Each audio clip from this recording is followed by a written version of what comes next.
የተሻለ ነገር ቴሌግራም ላይ እናውራ ብዬ ያልኩት የተሻለ ነው። አይ አልቀበለውም፣ ቴሌግራም ላይ አልፈልግም። አንድ ሰው ደግሞ ካለ ደግሞ ምርጫው ነው ራሱ። እሱም ራሱ እኔ የተሻለ ነገር ብዬ ማስበው ነው። ግን በተቻለ አቅም ንጽጽር ላይ እጃችሁን አንሱ ነው የምላችሁ። በጊዜ ለእናንተ የምነግራችሁ ማለት ነው። ንጽጽር ላይ እጃችሁን እንትን አትበሉ፣ አትክተቱ። በተቻለ አቅም የሚስተካከል ነገር ካለው እንዲስተካከል ነው። አይ በግለሰብ ደረጃ ግለሰብን መውቀስ ትችላላችሁ፣ መተቸት ትችላላችሁ፣ ውሳሱሱ መተቸት ትችላላችሁ፣ እኔ መተቸት ትችላላችሁ፣ በፈልጉትን አካል መተቸት ትችላላችሁ። ንጽጽር ብላችሁ ግን ወደ ኢስላም የሚጠራበትን የአንደኛው የዳዋ መስክ ባትመቱና ባታስመቱ ጥንቃቄ ብታደርጉ ጥሩ ነው ለእናንተ። ካልሆነ ግን ምንድነው ወሄድ ማለሽ والله እኔ ለምታትም አንድ ነገር ስትናገር ድፍን ትናገርና ሐሳብን ብቻ ለማስቀመጥ ትሞክራለህ። አንድ ሸሪዓ ተፍሲል ያደረገን ተፍሲል አድርግ يا اخي الله يحفظك ሸሪዓ يا اخي بارك الله فيك ابن حسن قدم ቁርአን አንቀጽ አስቀምጦልሃል። قال الله تعالى وان هذا صراطي مستقيما فاتبعوه ولا قل هذه سبيلي ادعو الى الله على بصيرة انا ومن اتبعني وسبحان الله وما انا من المشركين. العلم الدين بالعلم الدعوة بالعلم ليس بالجهل. يعني እጃችሁን አንሱ لا በሸሪዓ ላይ ባጢል ማንም ይሁን ስልም ይባኛም በኩል ሸሪዓ ንጽጽር ብላችሁ በደፈናው ሀስ ጀነራላይዜሽን አታድርጉ ነው ያልኩት እኔ እንጂ አንድ ግለሰብ ፈርድ العين ፈርድ الكفايه ነው። ቆይ አንድ ነገር ልንገርህ፣ ጀነራላይዝ አድርጋችሁ ይኸውልህ ጀነራላይዝ አድርጋችሁ ንጽጽር ብላችሁ አታወሩ ነው ያልኩት እኔ። ጥንቃቄ አድርጉ ነው ያልኩት ሀቢቢ። አኺ አላህ ፈضك ፈርድ العين ነው ፈርድ الكفايه ነው። እዚህ ጋር ያሉ ሰዎች ይረዱ። ፈርድ العين ነው ፈርድ الكفايه ነው። ክርስቲያኖችም ዳዋ ማድረግ ለክርስቲያን ዳዋ ማድረግ ኢንዲቪጁዋሊ የግለሰብ ግዴታ አይደለም፣ የጀማ ግዴታ ነው። ፈርድ الكفايه اذا الله حفظكና ፈርድ الكفايه አንድ ሰው ስለዲኑ ፈርድ العين ነው አይደል? ቆይ ወደ ክርክር ለምን ታስገባዋለህ? አሁን እሱ አይደለም ለጥቡ والله አይደለም። እዚህ ጋር አስደስቶ ነው መስዋዕት አብዛኛው እዚህ ቦታ የሚገኙ ስለሆነ እዚህ ቁርአን ቃል አላህን ከመስማት ይልቅ ፋቲሃን ተፍሲር ከመቅራት ይልቅ ስለ መጽሐፍ ቅዱስ ስለ ንጽጽር ማየት ስለሆነ አላህ ደግሞ ይሄን ቦታ ከልክሏል። መረጃ ልሰጥ እችላለሁ። አላህ ነብዩ ቆይ አንተ ያገጠይከ ቆይ ተረጋጋ። አሁን ስሜታዊ የሆንክ ነው። ኢሞሽናል ዳሜጅ ውስጥ አትግባ። ምክንያቱም ተረጋግተህ ብታወራ ጥሩ ነው። አሁን አክብሬ ነው ያወራሁት፣ አክብረህ አውራኝ። ኢሞሽናል ዳሜጅ ውስጥ አትግባ ከኔ ጋር ስታወራ ማለት ነው።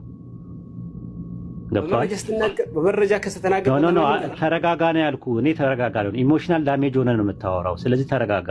አክብሬ እስካወራው ድረስ አክብረህ አውራኝ። ንጽጽር አይቻልም ይቻላል የምትል ከሆነ ከዲስከስ ማድረግ እንችላለን። ለማንም ከፈለከው ማለት ነው። ለማንም ይቻላል አይቻልም የሚለውን ነገር ዲስከስ ማድረግ እንችላለን ከፈለከ ቀነቀጠሮ አድርገን ዳቶ ለማንም ይቻላል። ይሄን መልስላቸው ዝላሉ ታኺማ አይደለም። ኢሞሽናል ዳሜጅ ውስጥ አትግባ። አሁን ስሜት ያለው والله እኔ አልገባውም። እኔ አልገባውም። አንተ ነው የገባለው። እዚህ ጋር እኮ ተረጋጋ። አስተካክል አስተካክል ማለት የምታወራው ልክ ኢሞሽን ሀስ ጀነራላይዜሽን ታደርጋለህ። ኢሞሽናል ዳሜጅ እያጠቃ ነው ያለው።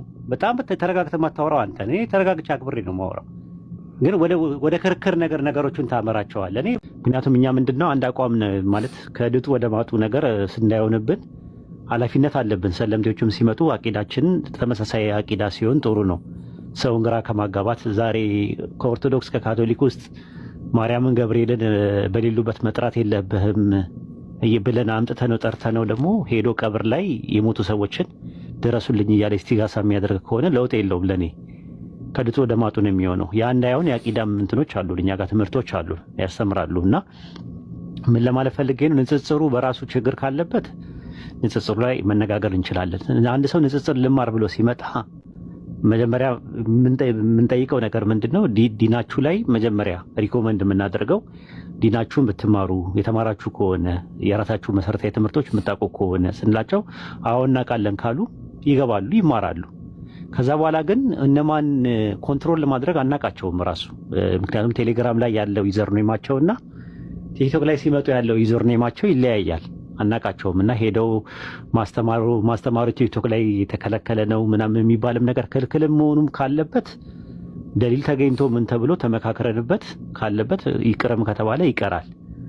ግን እንዳልኳችሁ ምክክር ያስፈልገዋል። መጀመሪያ ላይ እንደዚህ የሚዲያ ሲሳይ እንዳይሆን ካፊሮችም የኛን እንትን ልክ እንደ ንጽጽሩ አይደግፉትም ነገር እነሱ የሚፈልጉት ያው ሰዎችን ወደ ኢስላም እንደምንጠራና ሰዎች ስለሚሰልሙ ያንን የምናሰልመው ነገር እንዲቆም ይፈልጋሉ።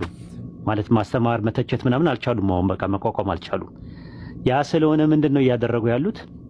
እናንተ የምትናገሩት ንግግር እየቆረጡ እየወሰዱ ልክ ንጽጽር ጳውሎስ የጴጥሮስ አንድ የሰማሁት እንደዛ ነው። የጴጥሮስ የጳውሎስ ምናምን ጳውሎስ ጴጥሮስ ምናምን እያለች ምንም ዲኗን አታውቅም ምናምን ነገር 6 ወር ኮርስ ትወስዳለች ምናምን ሲባል ይሄ ወይድን አታክ አረጉት እኚህ ሰውዬ ምናምን ተብሎ ካፊሮች አዟዙረውት እኔ ጋር ደረሰ እና አይ ቲንክ እንደዛ ቃል በቃል አይመስለኝም። ግን እስቲ ከባለቤቱ አላ አረጋግጦም ስላለ ጥያቄ ልጠይቅህ። አንድ ጥያቄ ልጠይቅህ ሸሁ ባሉበት ማለት ነው።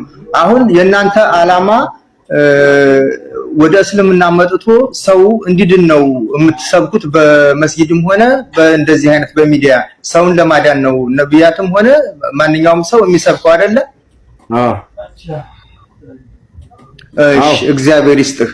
አዎ እሺ። ስለዚህ ከጠየቀኝ አይቀር ስለዚህ ከናንተ ኦርቶዶክስ እንኳን ወደ ሌላው ሃይማኖት ከአንዱ ሃይማኖት ወደ ሌላው ሃይማኖት እንዲወጡ አትፈልግም። ግን ከናንተ ከሚያስተምሩት ከናንተ ከኡስታዞቻችሁ አንደበት አንድ ሰው ከእስልምና ከወጣ ይገደላል። ስለዚህ ለምን ትገላላችሁ? እናንተ ለማዳን ከኛ እየወሰዳችሁ ነው። በአንተም ይገደላል። አረኛ እንደዚህ አይነት አስተምሮ የለም። አሁን እኮ አንተ ባልከው እኮ ነው። እኔ በማያውቀው አዳምጠኝ። አዳምጥ። ባላቅም ሰውን ለማዳን ነው አልክ እኮ። ሰውን ለማዳን ከኔ ሃይማኖት ስትወስድ ጥሩ ነው፣ በእናንተ ጽድቅ ነው። ከእናንተ ግን ሲወጣ ትገላላችሁ። ሆይ ሁሉም ሃይማኖት ለእናንተ ብቻ ነው የተፈቀደው አይደለም። ሰው ታዘቡ። እኔ እውቀቱ የለኝም ብያለሁ። ግን ከራሳችሁ አንደበት እኮ ነው አንድ ሰው ከእስልምና ከወጣ የወጣበት ምክንያት አዳምጥ። የወጣበት ምክንያት እሺ ሰውዬ ቆይ ተረጋጋ። ማስረጃ አምጣ። እሺ የመጀመሪያ ነገር ማስረጃ አምጣ።